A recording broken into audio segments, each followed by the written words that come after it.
চলো আজকে তোমাদের সাথে চটপট আমার ডিনার রেসিপিটা শেয়ার করে নিই। আজকে ডিনারে ছিল হোমমেড পরাঠা আর মাই ফেভারিট পালং পনির। বাজার থেকে সকালে ফ্রেশ পালং আনা হয়, তখনই আমি প্ল্যান করি পালং পনির করব। তার জন্য পালংটাকে ভালো করে ধুয়ে একটু বয়েল করতে রেখে দিই। বয়েল হয়ে যাওয়ার পর তার মধ্যে আমি একটু ঠান্ডা জল অ্যাড করে রাখি। তারপর জল ঝরিয়ে আমি এই পালং শাকটাকে ভালো করে পেস্ট করে নিই। আর একটা পেস্ট আমাকে রেডি করতে হবে, তার আগে পনিরগুলোকে কাট করে নিই। সেই পেস্টটা রেডি করার জন্য পেঁয়াজ, টমেটো, আদা, রসুন, কাঁচা লঙ্কা পেস্ট রেডি করি। প্যানের মধ্যে অল্প তেল দিয়ে পনিরগুলোকে লাল লাল করে ভেজে নিই। তোমরা এমনিও পনির অ্যাড করতে পারো।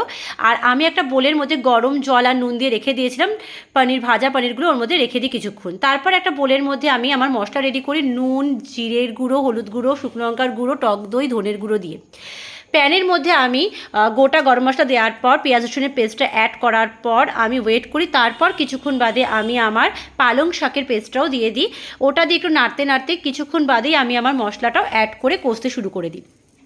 মোটামুটি কষাটা যখন একটুখানি তেল ছেড়ে আসবে, তারপরে আমি আমার ওই পনিরগুলো ওর সাথে অ্যাড করে ভালো করে নাড়াচাড়া করার পর 5 মিনিটের জন্য চাপা দিয়ে রেখে দিই। দেখো আমার পালং পনির রেডি।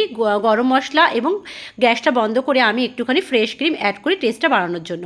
পালং পনির রেডি। সেটা আমি ডিনারে নিয়েছিলাম হোমমেড পরাঠার সাথে। ঘিয়ে ভাজা পরাঠা আর পালং পনিরের সাথে ডিনার কমপ্লিট হলো।